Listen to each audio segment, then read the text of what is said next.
Okay, students, welcome to the class. In continuation of chapter number 6, today we will discuss about the components or elements of staffing. Basically, there are three components of staffing. First one is recruitment, second is selection, and third one is training. In recruitment, as we have known that the recruitment is a kind of pool where we where we collect all the resumes of the qualified persons who are desired to join the organization. जो लोग आपकी organisation को join करना चाहते हैं और जो qualified हैं एज पर योर रिक्वायरमेंट, उन सब लोगों के रिज्यूमेस को, उन लोगों के सीवी को हम रिक्रूटमेंट पूल में कलेक्ट करते हैं और उसके बाद उनमें से हम लोगों को फाइनली सेलेक्ट कर देते हैं. तो first element of staffing process is recruitment.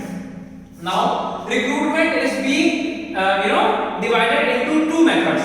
First one is internal source of recruitment and another one is external source of recruitment. Now what is internal source of recruitment?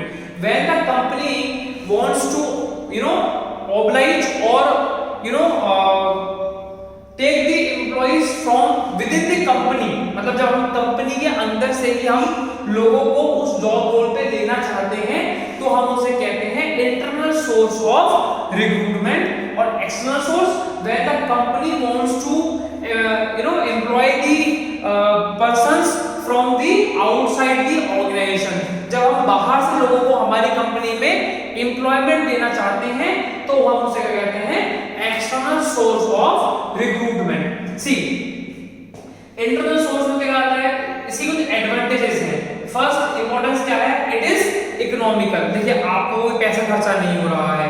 आपकी company में जो लोग काम कर रहे हैं, आपने उन्हीं लोगों में से किसी आदमी को अपनी कंपनी में उस जॉब रोल पे लगा दिया.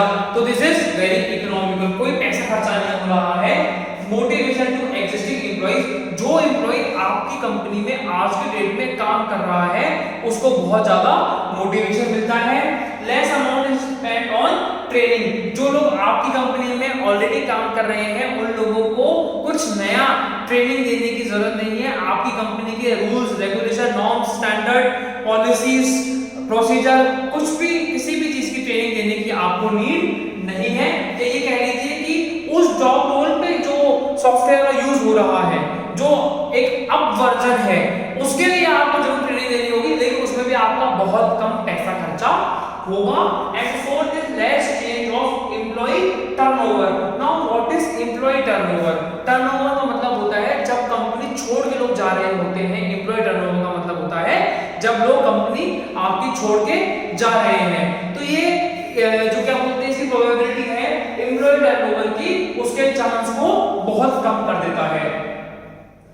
इसके कुछ ड्रॉबैक्स मतलब कमियां भी हैं. पहला है नो फ्रेश आइडिया. आप जब बाहर से लोगों को लोगे ही नहीं तो आपको नया टैलेंट, नया आइडिया वाला आदमी कहां से मिलेगा? Limited choice. वही आपके पास 50 लोग काम कर रहे हैं, इन्हीं में से अगर आप किसी को लोगे तो आपके पास चॉइस क्या है? बहुत लिमिटेड है. No third is not suitable for new organization. नए ऑर्गेनाइजेशन के लिए तो सुटेबल हो ही नहीं सकता. जिसके पास एम्प्लॉइज है ही नहीं तो वो इंटरनल सोर्स को कैसे यूज लेगा? इसी कुछ मेथड्स हैं, दो हैं. पहला है आपका प्रमोशन, दूसरा है आपका ट्रांसफर. हम पहले प्रमोशन की बात करेंगे क्योंकि हमने यहाँ बात की है मोटिवेशन टू एग्जिस्टिंग एम्प्लॉइज. से फॉर एग्जांपल एक एम्प्लॉय है, वो डेप्यूटी मैनेजर के पोस्ट पे काम कर रहा है. अब आपका जो मैनेजर है, जो एग्जिस्टिंग मैनेजर है, वो आपकी कंपनी से रिजाइन करके चला जाता है.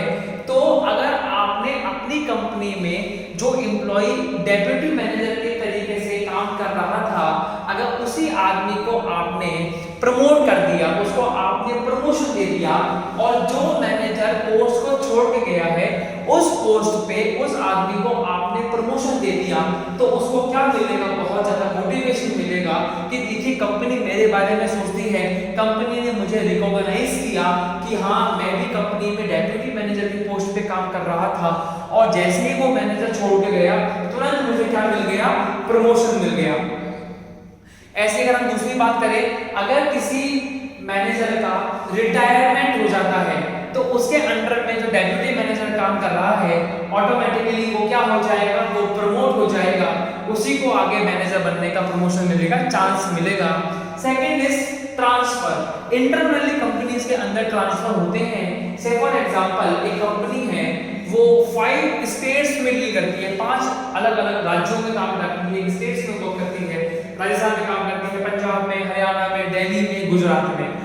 अब अगर कंपनी ने ये सोचा कि राजस्थान का जो हमारा जोनल मैनेजर है या जनरल मैनेजर है उसको हम यहाँ से ट्रांसफर करके हमारी जो दिल्ली वाली ब्रांच है या हरियाणा वाली ब्रांच है वहाँ उसको हम भेज देते हैं, क्योंकि वहाँ की जो यूनिट है वहाँ पर हालात ज़्यादा खराब हैं, या ये कह लीजिए वहाँ जो जनरल मैनेजर की या जोनल मैनेजर की जो पोस्ट है वो वैकेंट चल रही है, जिसको फिल करना हमारी नेसेसिटी है, प्रायोरिटी है, तो उसके लिए हम क्या कर देते हैं, ट्रांसफर कर देते हैं कि आप यहाँ से आगे गुजरात नहीं, अब आप हरियाणा में रिपोर्ट करेंगे।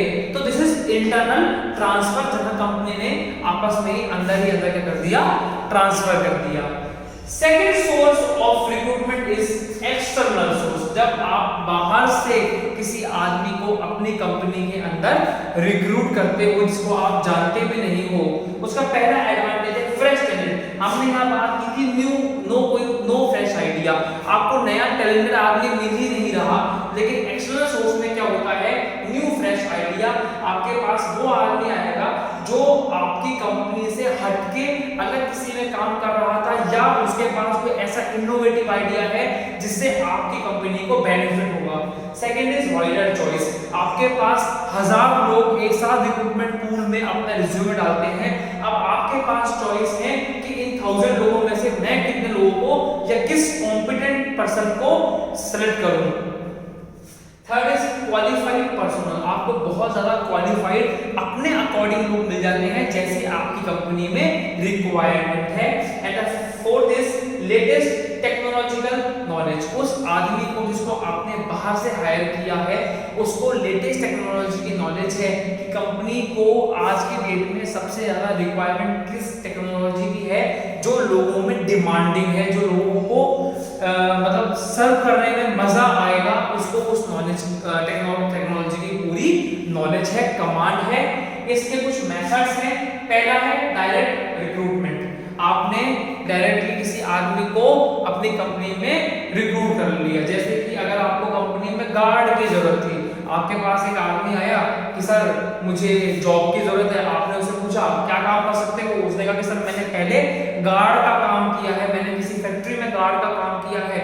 आपने उसको बोला हाँ चलो ठीक है, हमें गार्ड की रिक्वायरमेंट भी है, कल से आप आ जाना। तो this is direct recruitment. Second is casual callers. जो टेलीफोनिक कंपनीज होती हैं, कैजुअल कॉलिंग कंपनीज होती हैं, उनके थ्रू आपने कॉलिंग करके लोगों को अपनी कंपनी में बुलवा दिया। Third is advertisement. न्यूज़पेपर में आपने एडवर्टीजमेंट दे दिया कि we are looking for so and so person with so and so qualification, experience, skills and we are looking for so many peoples. इतने लोग हमें चाहिए, इस क्वालिफिकेशन की चाहिए, इतना एक्सपीरियंस चाहिए, इतनी स्किल्स चाहिए, और उनके लिए जो क्या बोलते हैं आपका, उनको कब आना होगा, कहाँ आना होगा, ये क्या है, एक एडवर्टीजमेंट है। Fourth is employment exchange. Government का जो होता है वो एम्प्लॉयमेंट एक्सचेंज का एक ऑफिस होता है जहां लोग जाकर के अपनी डिटेल्स रजिस्टर करवा देते हैं कि भाई we have done so and so qualification है, ये हमारी है, we have done so and so degree. जैसे किसी ने इंजीनियरिंग किया है, उसने एम्प्लॉयमेंट एक्सचेंज ऑफिस में जाकर के अपना पूरा नोट करवा दिया है कि I have done B Tech in so and so stream और इतना परसेंटेज था, मुझे इसकी भी नॉलेज है, इसका भी मैंने सर्टिफिकेट कोर्स किया हुआ है। तो companies directly employment exchange office से डेटा ले लेते हैं कि हमारी जो रिक्वायरमेंट है उसके अकॉर्डिंगली आपके पास लोग हैं या नहीं है। Fifth is placement agencies. Companies जो हैं वो प्लेसमेंट एजेंसीज का भी काम कर रही हैं, जैसे कि naukri.com। naukri.com क्या है, वो एक प्लेसमेंट एजेंसी है जो लोगों के रिज्यूमे को ऑनलाइन अट्रैक्ट करती है। लोग अपना रिज्यूमे को भेजते हैं और फिर वो लोग कंपनी की रिक्वायरमेंट के अकॉर्डिंग उनको वो रिज्यूमे आगे फॉरवर्ड कर देती हैं। तो ये होती है प्लेसमेंट एजेंसीज, जहां लोग अपना रजिस्ट्रेशन करवा देते हैं।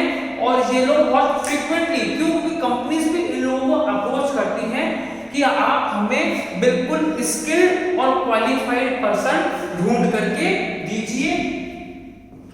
Sixth is campus recruitment. Company क्या करती है, कंपनी कॉलेजेस में जाती है और वहां एक रिक्रूटमेंट ड्राइव कंडक्ट करती है, इसको हम कैंपस रिक्रूटमेंट कहते हैं।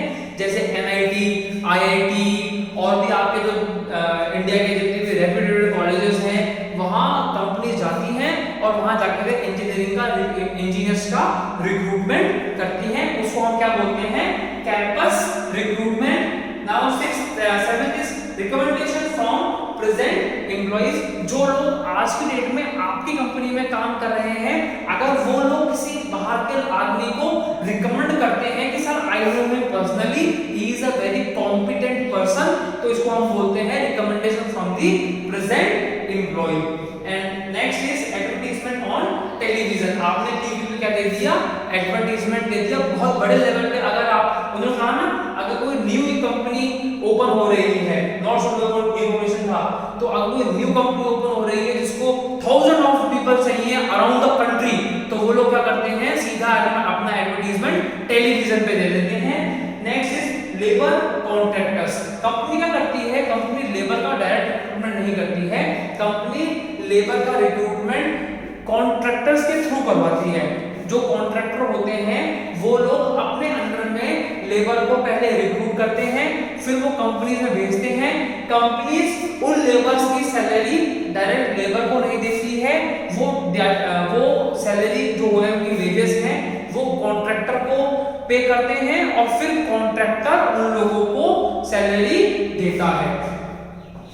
And the last is web publishing. आपने इंटरनेट पे बहुत सारे सोशल मीडिया प्लेटफॉर्म्स हैं, वहां पर आपने पब्लिश कर दिया कि भाई we are looking for the so and so employ with so and so qualification, experience, skills, and whosoever is interested they may call upon so and so number or they may reach to us at so and so address। तो ये क्या हो गया, आपका web publishing हो गया, जहां आपने इंटरनेट पे सोशल मीडिया के थ्रू आपने अपने रिक्रूटमेंट को पब्लिश कर दिया। So this is the first element of staffing, that is recruitment, and these are the two sources, internal sources and external sources. Thank you.